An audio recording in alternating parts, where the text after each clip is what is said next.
Hey everybody, welcome to the Dive Locker Podcast, the podcast for dive professionals, where we bring you industry resources that make you better at teaching techniques, risk management, and dive business. I'm your host, Tec Clark, and welcome to today's episode. You know, I've been doing professional dive instruction for 38 years. That's a long time, since 1988.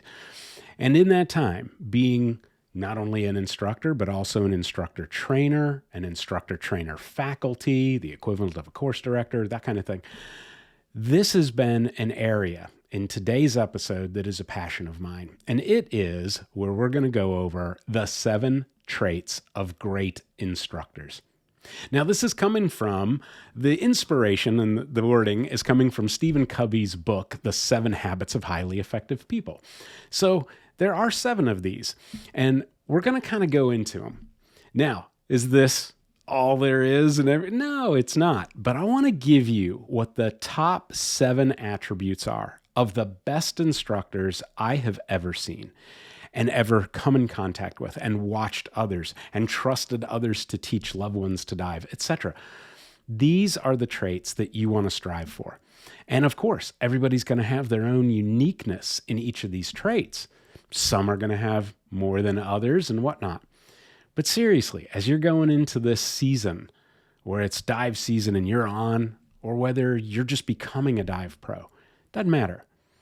Think about these traits and how they will actually help you and make you a better dive professional. So here we go. Without any further ado, let's take it away. All right, trait number 1, passionate about teaching. Aha, caught you there. You're going to think I was going to say passionate about scuba diving or free diving or whatever. No, we all know that, right? You got to be passionate to be at the level to teach it and to be a pro. We get that. Nope, it goes beyond that. It goes into the passion about teaching others. This is a genuine zest for teaching others the sport you love. Now, what does that mean, like passionate about teaching? I want you to think of 2 people. Remember Steve Irwin, the crocodile hunter, right? Absolutely passionate. Crikey, look at this beautiful animal, right? And he'd be sitting there doing this amazing passion while teaching you at the same time. His passion was infectious. You could feel it. It was genuine. And then how about Sir David Attenborough? Absolutely passionate. My goodness, his delivery of how he could explain wildlife or how he could explain anything that he's talking about in those documentaries, right? He's an educator, but he's got this passion. That's what we're talking about. It's their delivery of passion while they teach. Now, of course, we've got the love of the sport. Now, who wouldn't love our sport? Right? Here's some things to think about. There's no such thing as a bad hair day, okay? Number 1. Boogers are totally acceptable. Number 2. And you can pee in your outerwear. Pee in your wetsuit, pee in your clothes. Wait, you know what I mean? Some of you became divers just so you could do this stuff, right? But the deal is that you have to teach others. It's not about impressing others. So when you get people that are passionate about the sport and the industry, diving, the recreation, some argue if it's a sport or not. Okay, whatever. I say it. But the deal is that as we keep climbing up in achievements, all of a sudden folks are like really kicked on to the achievement side of the house. Well, that's not going to make you a great educator or make people want to learn from you. It's about having a passion for teaching others, right? That's the deal. The moment it's about your achievements and how good you are, you've shifted into building yourself, not building others. Yeah, people will be impressed, but let's be real. Scuba's kind of easy. Freediving, not so much, that kind of thing. So why all the egos? We're talking about breathing air underwater. That's a really cool thing, but technology and techniques makes that pretty easy. Now, for some people, that's not, of course, right? but I'm not talking to the some person. I'm talking to a dive professional. So at a dive professional, don't let that get to your head. You got to be genuine. Absolutely genuine. If not, it's going to come out that you're kind of greasy or sleazy or something like that. If you are in the diving industry, if you're in the profession to sell equipment, right, students are going to see right through that. If you spend a half hour on physics, a half hour on physiology, a half hour on environment, and then you spend 2.5 hours on your equipment presentation, it turns more into a sales pitch than an informative look into equipment. Yeah, sometimes people see through that. So what we want to do is be absolutely genuine in our passion, but the passion of being a dive pro is about sharing the right way, the safe way, how to do it, enjoying that underwater world to the best of their ability. That is trait number 1, passionate about teaching. Trait number 2 is entertaining. This is a balance of engagement, humor, acting, and personal charisma. All of that. You see, if you don't engage with your students and there's no contact or limited contact, now there's not an engagement, a commitment, there's no security. All of a sudden, when that kind of goes away, you don't have the same interaction. So when we don't connect at a level that is into kind of an entertaining side, now people tend to back away.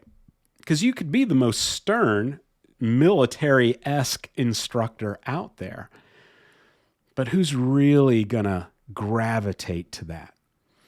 There might be a certain subset that's like, yeah, I get that. I like that. But there's going to be a whole lot of others that don't. Entertaining. This starts to encompass all different aspects. When we use humor, humor relieves stress. It releases endorphins and it allows people to open up. So yes, act, be animated. This isn't how I am normally. I'm not this outgoing. I'm pretty introverted, really. But you see, we instructors may have fun because we are talking and moving and thinking. Maybe eustress. That's that thing like, it's not distress. Eustress is that nervous energy. Use that. Use that nervous energy to be a little bit more on. All right? Here's a great example. One semester at the University of Florida, long ago in the 80s, like video and everything became a thing. There was this company out there called Hershey's, and they had an online course. They were like the first ones on VHS. And so we agreed to test it in an academic setting for the company. It didn't go good. It didn't go good. We had to quit it halfway through the semester, actually less than halfway, about 6 weeks in. The students hated it. They were bored. They wanted the personal interaction. Now, I'm not saying today's standard of e-learning is bad. I'm not saying that at all. In 1980, VHS tapes, hours long. No, that wasn't good. But what I'm getting at is that instructor interaction, who you are and how you can be present. Let me give you an awesome example.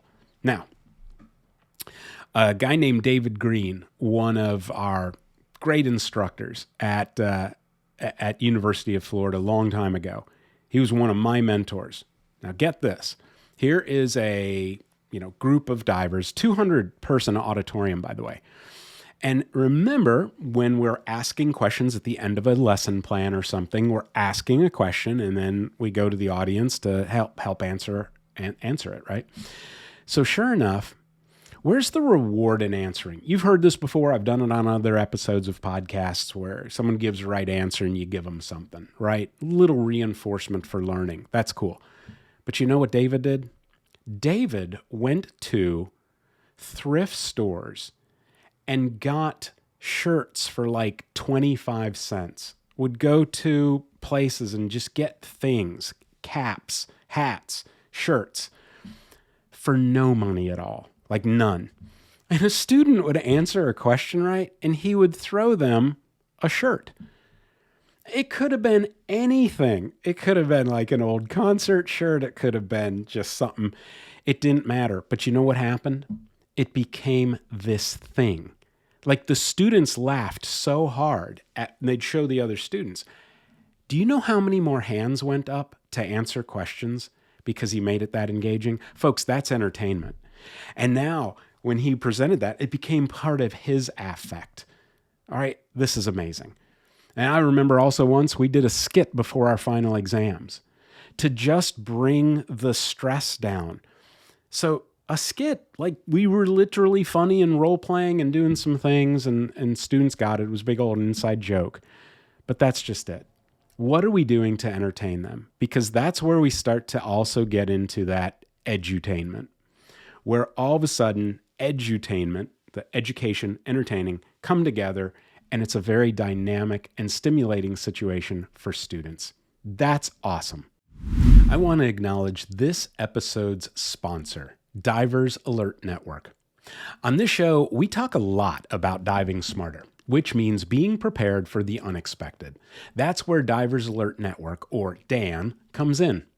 DAN is a lifeline for divers, providing members with 24/7 access to dive medicine experts who understand what we do, and much more. But DAN is about more than emergencies. It's a nonprofit and a global leader in dive safety research and education, helping make our community safer. I'm a longtime DAN member and instructor trainer myself. It's something you hope to never need, but you'll be incredibly glad you have it if you do. If you're not already a DAN member, I hope you'll consider joining today. If you're a dive professional, encourage your divers to join. DAN student membership is free to you and your entry-level students. In fact, I require all of my new students to have DAN student membership. Dive smart, dive safe, dive with DAN, your dive safety organization since 1980. Visit dan.org to learn more. And trait number 3, exceptional skills. The best and most accurate skills performed at demonstration quality.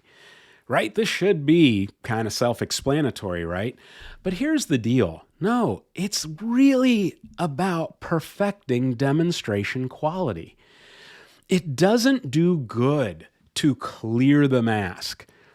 It does good to break down the mask clear in all kinds of steps using your numbers, pointing, all of those variations, right? This is what it is. You want to have a flair for variations, a flair for overshowing things.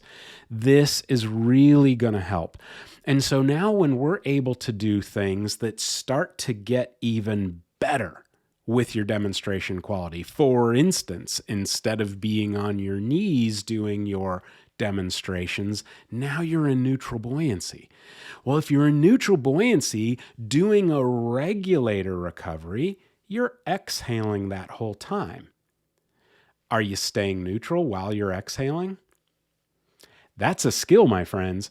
And so as you're breaking this down and you're doing the slow motion recoveries or the reaches or whatever, and now you're showing to put it back in the mouth, you see, it's going to take time. You're exhaling that whole time, but you still want to stay in neutral buoyancy. That takes practice, my friends. And so this is the whole thing about that you want to have good, proper preparation and practice to prevent poor performance, right? Something like that. The P's. So think about this. That whole piece of having great skills, excellent skills, is something that you want to lean into. And that the better you are, the more your students are going to get out of it. So think about that. Don't shy away. And if you've got any areas of weakness or insecurity, lean into those and get better with them. All right, trait number 4, in-depth knowledge. This is a continuously updated broad scope of accurate and pertinent knowledge. You need to always be learning about diving. Be a sponge. Now, here's the cool thing about being a sponge. When you're a sponge, you soak in, but you also, when you squeezed, you're squeezing out. That's the teaching side of the house. So we've got to soak it in. It doesn't stop when you get your Dive Master card, your instructor card, your instructor trainer, course director. It doesn't stop then. You want to keep learning. It's your license to learn, as we say. Always learn. And where are you going to go for those sources? Hey, this podcast is a good one. It's for dive pros, right? There you go. Scuba Diving Industry Magazine. All of your training agencies have their versions of different courses, continuing educations. Divers Alert Network with their new continuing education program, right? For dive pros. It just goes on and on. Alert Diver, right? So there's so many resources for you to continuously keep your knowledge up. I just want you to understand how valuable that is. Here's what Gandhi says. This is a great quote.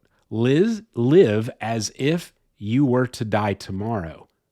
Learn as if you were to live forever. That's pretty cool. Trait number 5, empowering attitude.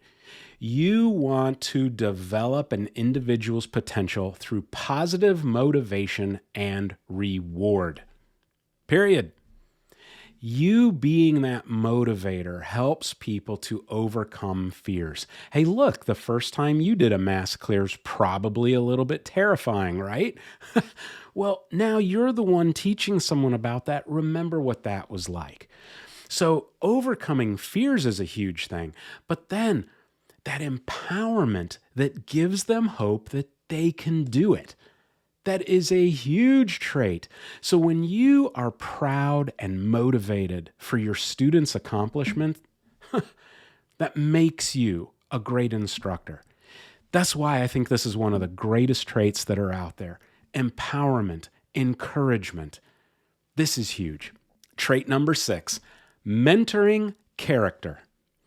Being an inspirational leader who displays positive values, caring, honesty, respect, responsibility, leadership, whatever that is. These values come out, and these values then are part of your makeup, and they then will quickly affiliate with those that have the same values. And people will appreciate that. Even if they come in with different values, they see what you stand for. And all of a sudden, that matters. So when we have safety as a big value construct, which we all should, right? That becomes something that we want to impress upon others, not by force and rule, but by that this is part of our value system and why we believe that's so important. So the values of caring, honesty, respect, responsibility, you're going to lean into that stuff. Because if people are going to take their next class with you, they've got to feel so comfortable with you. And that's going to come from those values. So really think about leaning into that. What do you stand for? What is important to you? And if you're out there and your whole thing is corals and fishes and you're about the environment, great. Live it. Share it with others, because that's going to be kind of your superpower. So let others see that that is a massive value to you, and then showcase that and then bring them into your world too. It's a great one. And then finally, trait number 7, self-improvement. This is a focus on continuously learning, practicing, and growing. So we've already talked about learning and keeping up and being a sponge of learning and that kind of stuff and having good skills. But this is what we're talking about in the continuum. You want to always be in a posture that betters yourself as a dive professional in every capacity. You see, you might have all these great skills, you might have good attitude and everything like that, but your time management sucks. You don't do your class on time. You don't get through all the skills because you're talking too much instead of being underwater. You get where I'm coming from. You may have seen this in other people. I'm guilty of it too, everybody. And after 38 years of teaching scuba, I still do debriefs with other dive professionals at the end of pool training, open water dives, or whatnot. And in that debrief, I'm critiquing myself. And I'm saying, you know what? We should have gotten in on that side of the pool because there were distractions over here. I didn't catch those distractions, but I saw my students underwater looking away. Oh, because water polo's behind me. Duh. You see, things like that. When you constantly are looking at this, now that feedback and critique that you ask, that you give yourself, but you're also asking others, now that becomes a shining example for them to do the exact same thing. Because once we do that, once we start engaging with always being better in every area of being a dive professional, now with critique and self-assessment and feedback from our students and other staff members, this is when we can modify and adapt and lean in to changes. The other thing is continuing education. You should be on a path of continuing education. Be your better self. After all these years, I still look forward to signing up for classes. Entry-level, beginner classes in a field I'm not even, good at or knowledgeable in, right? And then also leaning in on the instructor side. I think I'll be an instructor in this area over here. Hey, look, it just makes you a better, more well-rounded dive professional. So think of this mantra. Your next class is always your best class. That's huge. If you're constantly thinking your next class is your best class, now you know that you will continuously improve. And the mistakes you made here, you're going to do better next time. And then you're going to catch something next time. You're going to better that. It just is a whole pursuit of getting better. So there you have it. The 7 traits of great diving instructors. Now, hey, look, this is not all of them, obviously, right? There's more traits out there. So, hey, if you've got some traits, put them in the comments. Let us know what you think would be great traits for a dive professional. Put them in, right? And guess what? Chances are we're going to agree. I just narrowed it down to my favorite 7 and the ones that I see time and time again as the best in the business possess these 7 traits. So there you go. I hope this is beneficial to you. Gives you a little bit of encouragement, a little bit of something to think about as you move forward to being a better dive professional. Thanks, everybody. We'll see you in the next episode. Take care.